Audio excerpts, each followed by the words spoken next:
दोस्तों, GK liquid में आपका स्वागत है। दोस्तों, आज इस वीडियो में मैं आपसे भारतीय इतिहास के कुछ महत्वपूर्ण प्रश्न शेयर करूंगी जो एग्जाम में काफ़ी ज़्यादा पूछे जाते हैं, तो आप इस वीडियो को पूरा देखिएगा।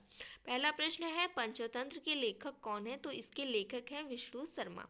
पंचतंत्र के लेखक हैं विष्णु शर्मा। अगला प्रश्न है, चोल काल में सड़कों की देखभाल कौन सी समिति करती थी? दोस्तों, चोल वंश का नाम तो आपने सुना ही होगा। तो चोल वंश के समय यानी कि चोल काल में जो सड़कों की देखभाल थी उस टाइम पे वो कौन सी समिति करती थी? तो उस समिति का नाम है बागान समिति।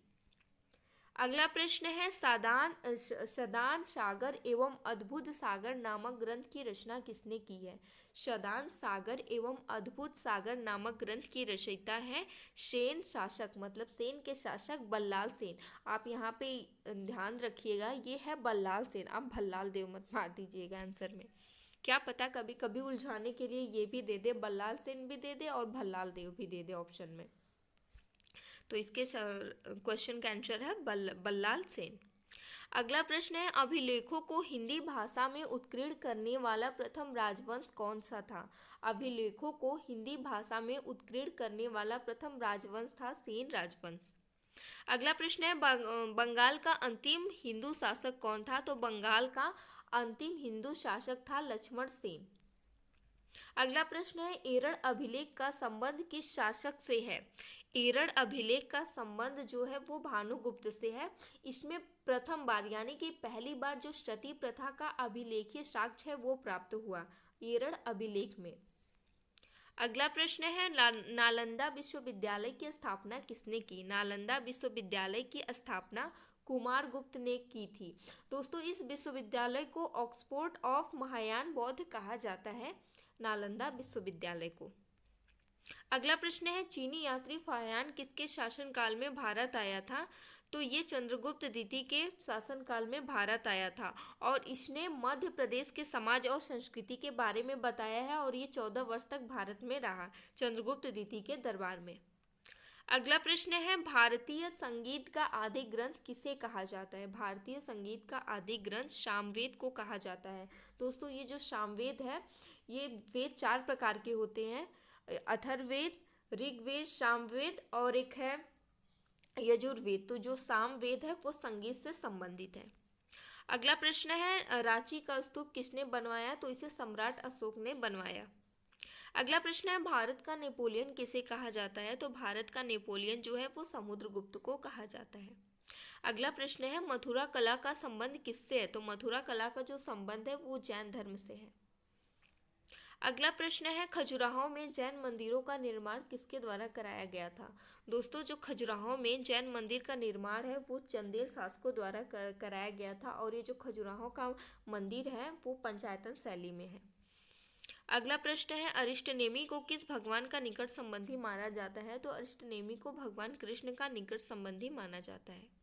अगला प्रश्न है, एशिया का ज्योति पुंज किसे कहा जाता है? तो एशिया का ज्योति पुंज जो है वो गौतम बुद्ध को कहते हैं, एशिया का ज्योति पुंज। अगला प्रश्न है, जैन ग्रंथ कल्पसूत्र के रचयिता कौन है? जैन धर्म का एक ग्रंथ है जिसका नाम है कल्पसूत्र, उसके रचयिता है भद्रबाहु। अगला प्रश्न है, देवपाड़ा में प्रद्युम्न मंदिर जो कि भगवान शिव का एक विशाल मंदिर है, इसकी स्थापना किसने की है? तो इसकी स्थापना विजय सेन ने की है। अगला प्रश्न है, हरिकेली नामक संस्कृत नाटक की रचना किसने की? हरिकेली नामक संस्कृत नाटक की रचना विग्रहराज फोर्ट ने की। यहाँ ये 4 है हिंदी में। अगला प्रश्न है, किस मुगल शासक ने अनुवाद विभाग की स्थापना की है? तो ये अकबर ने की है। अगला प्रश्न है, पंचतंत्र, यहाँ पे पंचतंत्र होगा। पंचतंत्र का फारसी में अनुवाद किसने किया?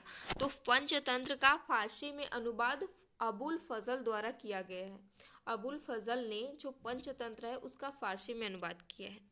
अगला प्रश्न है, अबुल फजल ने जो पंचतंत्र का अनुवाद किया है वो किस नाम से किया है? अबुल फजल ने जो पंचतंत्र है उसका फारसी भाषा में अनुवाद किया है और उसे किस नाम से किया है? तो उसका नाम रखा है अनवर ए शादात। अगला प्रश्न है, अथर्ववेद का फारसी में अनुवाद किसने किया है? अथर्ववेद का फारसी में अनुवाद जो किया है उनका नाम है हाजी इब्राहिम सरहदी। अगला प्रश्न है, राज तरंगिणी का फारसी में अनुवाद किसने किया है? तो मुल्ला शाह मोहम्मद ने राज तरंगिणी का फारसी में अनुवाद किया है। अकबरनामा किसकी रचना है? तो ये अब्दुल फजल की रचना है। जो अकबरनामा है इसको अबुल फजल ने लिखा है। अगला प्रश्न है, महाबलीपुरम में एकाश्म मंदिर का निर्माण किस पल्लव राजा ने कराया था? तो इसे नरसिंह सेकंड ने कराया था। दोस्तों ये थे 25 महत्वपूर्ण प्रश्न जो कि भारतीय इतिहास से संबंधित थे, जो सभी प्रतियोगी परीक्षाओं में पूछे जाते हैं।